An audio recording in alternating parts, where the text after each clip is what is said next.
Hello everyone, welcome to Aiji's cooking channel. ಇವತ್ತಿನ ವಿಡಿಯೋದಲ್ಲಿ ತುಂಬ ಸಿಂಪಲ್ ಆಗಿ ಮಾಡುವಂತಹ ಒಂದು ರೆಸಿಪಿ, ಅದೇನೆಂದರೆ ಹೆಸರು ಬೇಳೆ ಪಾಯಸನ ತೋರಿಸ್ಕೊಡ್ತಾ ಇದ್ದೀನಿ.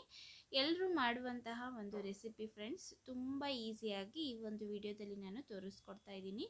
ಖಂಡಿತ ಮನೆಯಲ್ಲಿ ಹಬ್ಬ ಇದ್ದಾಗ ಅಥವಾ ಏನಾದರೂ ಸ್ವೀಟ್ ತಿನ್ನಬೇಕು ಅಂತ ಅನ್ನಿಸ್ದಾಗ ಇದನ್ನು ಟ್ರೈ ಮಾಡಿ, ತುಂಬ ಚೆನ್ನಾಗಿ ಬರುತ್ತೆ. ತುಂಬ ಟೇಸ್ಟಿಯಾಗಿರುವಂತಹ ಒಂದು ಪಾಯಸ ರೆಸಿಪಿ. ಬನ್ನಿ ಹೇಗೆ ಮಾಡೋದು ನೋಡೋಣ. ಗ್ಯಾಸ್ ಮೇಲೆ ಈ ರೀತಿ ಪ್ಯಾನ್ನ ಇಟ್ಕೊಂಡು ಮೀಡಿಯಮ್ ಉರಿಯಲ್ಲಿ ಗ್ಯಾಸನ್ನು ಇಟ್ಕೊಂಡು ಒಂದು ಅರ್ಧ ಕಪ್ಪಷ್ಟು ನೋಡಿ ಈ ರೀತಿ ಹೆಸರು ಬೇಳೆನ ಹಾಕ್ಕೊಂಡು ಫ್ರೈ ಮಾಡ್ಕೊಳ್ತಾ ಇದ್ದೀನಿ. ಹೆಸರು ಬೇಳೆನ ಕಪ್ಪಾಗೋಕ್ಕೆ ಬಿಡಬಾರ್ದು, ಆ ರೀತಿ ಚೆನ್ನಾಗಿ ಕೈ ಬಿಡದೆ ಈ ರೀತಿ ನಾವು ಒಂದು 5 ನಿಮಿಷಗಳ ಕಾಲ ಫ್ರೈ ಮಾಡ್ಕೊಳ್ಬೇಕು. ನೋಡಿ ಈ ರೀತಿ ಫ್ರೈ ಮಾಡ್ತಾ ಇದ್ದೀನಿ. ಈ ರೀತಿ ಹುರ್ಕೊಂಡ್ರೆ ಸಾಕಾಗತ್ತೆ. ಇದು ಸ್ವಲ್ಪ ಕೆಂಪು ಬಣ್ಣಕ್ಕೆ ಬರ್ಲಿಕ್ಕೆ ಸ್ಟಾರ್ಟ್ ಆಗುತ್ತೆ, ಆವಾಗ ಗ್ಯಾಸನ್ನು ಆಫ್ ಮಾಡ್ಕೊಳ್ಳಿ. ನೋಡಿ ಈ ರೀತಿ ನಾನು ಚೆನ್ನಾಗಿ ಇದನ್ನು ಹುರಿದು ತಗೊಂಡಿದ್ದೀನಿ. ನೋಡಿ ನಂತರ ಹೆಸರು ಬೇಳೆಯನ್ನು ಚೆನ್ನಾಗಿ ಒಂದ್ಸತಿ ತೊಳ್ಕೊಳ್ಬೇಕಾಗತ್ತೆ. ಈ ಹೆಸರು ಬೇಳೆಯನ್ನು ತೊಳೆದು ಕುಕ್ಕರಲ್ಲಿ ವಿಷಲ್ ಹಾಕಿಸ್ಕೊಳ್ಬೇಕು ನಾವು. ಹಾಗೆ ಪಾತ್ರೆಯಲ್ಲಿ ಬೇಕಾದರೂ ಬೇಯಿಸ್ಕೊಳ್ಬಹುದು. ನೋಡಿ ಈ ರೀತಿ ಹುರಿದಿಟ್ಕೊಂಡಿರುವಂತಹ ಹೆಸರು ಬೇಳೆನ ನಾನು ಈ ರೀತಿ ಚೆನ್ನಾಗಿ ಒಂದೆರಡು ಸತಿ ವಾಶ್ ಮಾಡಿ ಕುಕ್ಕರಿಗೆ ಹಾಕ್ಕೊಂಡಿದ್ದೀನಿ. ಈಗ ಕುಕ್ಕರಿಗೆ 1.5 ಲೋಟದಷ್ಟು ನೀರನ್ನ ಹಾಕ್ಕೊಳ್ತಾ ಇದ್ದೀನಿ. 1.5 ಲೋಟದಷ್ಟು ನೀರನ್ನು ತಗೊಂಡು ಇದನ್ನು 2 ರಿಂದ 3 ವಿಷಲ್ ಹಾಕಿಸ್ಕೊಳ್ಬೇಕಾಗುತ್ತೆ. ಸ್ವಲ್ಪ ಒಂದು 1/4 ಚಮಚದಷ್ಟು ಉಪ್ಪನ್ನು ಹಾಕ್ಕೊಂಡಿದ್ದೀನಿ. ಬೇಳೆ ಚೆನ್ನಾಗಿ ಮ್ಯಾಶ್ ಆಗಬೇಕು, ಹಾಗಾಗಿ ಕುಕ್ಕರಲ್ಲಿ ವಿಷಲ್ ಹಾಕಿಸ್ಕೊಳ್ತಾ ಇದ್ದೀನಿ. ಬೇಯಿಸ್ಕೊಳ್ಳೋದಾದರೆ ಹಾಗೆ ಬೇಯಿಸೋಕೆ ಇಟ್ಟರೆ ಸ್ವಲ್ಪ ಸಮಯ ತಗೊಳತ್ತೆ, ಹಾಗಾಗಿ ಕುಕ್ಕರಲ್ಲಿ ವಿಷಲ್ ಹಾಕಿಸ್ಕೊಳ್ಳಿ ಒಂದು 3. ಹಾಗೆಯೇ ನೋಡಿ ಬೆಲ್ಲ ತೊಗೊಂಡಿದ್ದೀನಿ. ಬೆಲ್ಲಕ್ಕೆ ಒಂದು ಅರ್ಧ ಕಪ್ಪಷ್ಟು ನೀರನ್ನ ಹಾಕ್ಕೊಂಡು ಈ ರೀತಿ ಚೆನ್ನಾಗಿ ಬೆಲ್ಲನ ಕರಗಿಸ್ಕೊಳ್ಳೋಣ. ನೋಡಿ ಬೆಲ್ಲ ಚೆನ್ನಾಗಿ ಕರಗಿದೆ. ನಾನು ತಗೊಂಡಿರುವಂತಹ ಕ್ವಾಂಟಿಟಿಯಲ್ಲೇ ಬೆಲ್ಲನ ಸಹ ತಗೊಳ್ಳಿ. ಈಗ ಅರ್ಧ ಕಪ್ ತೊಗೊಂಡಿದ್ದರೆ 1 ಕಪ್ಪಷ್ಟು ಬೆಲ್ಲ ತೊಗೊಳ್ಬೇಕು. ಆಗ ಪಾಯಸ ತುಂಬ ಸ್ವೀಟಾಗಿ ಚೆನ್ನಾಗಿ ಬರುತ್ತೆ. ಸ್ವೀಟ್ ಕಡಿಮೆ ತಿನ್ನೋವಂಥವ್ರು ಸ್ವಲ್ಪ ಬೆಲ್ಲನ ಕಡಿಮೆ ಯೂಸ್ ಮಾಡ್ಕೊಳ್ಳಿ. ನೋಡಿ ಬೆಲ್ಲ ಚೆನ್ನಾಗಿ ಕರಗಿದೆ.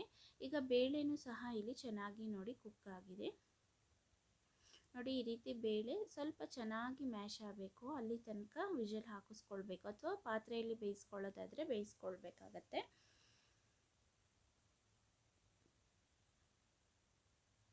ನೋಡಿ ಈಗ ಬೆಲ್ಲ ಏನು ರೆಡಿ ಇತ್ತೋ ಅದನ್ನು ಇದಕ್ಕೆ ಶೋಧಿಸ್ಕೊಂಡು ತಗೊಳ್ತಾ ಇದ್ದೀನಿ.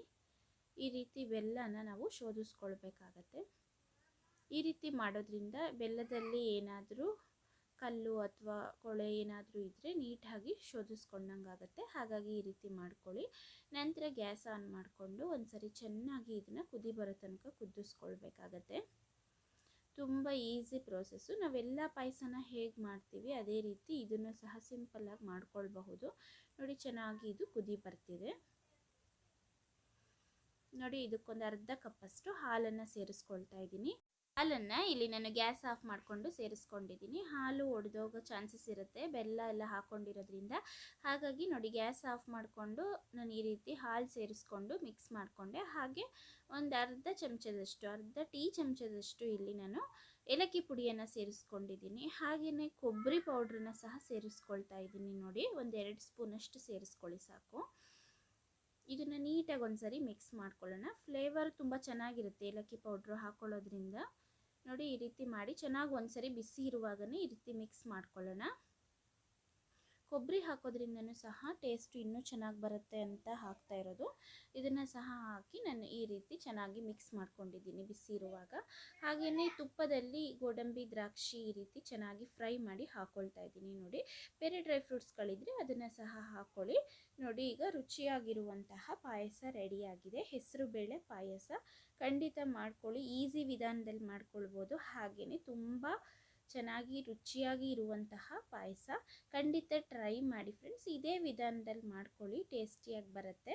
ವಿಡಿಯೋ ಇಷ್ಟ ಆಗಿದ್ದರೆ ವಿಡಿಯೋವನ್ನು ಲೈಕ್ ಮಾಡಿ, ಚಾನಲನ್ನು ಸಬ್ಸ್ಕ್ರೈಬ್ ಮಾಡಿಕೊಂಡು ಸಪೋರ್ಟ್ ಮಾಡಿ. Thank you.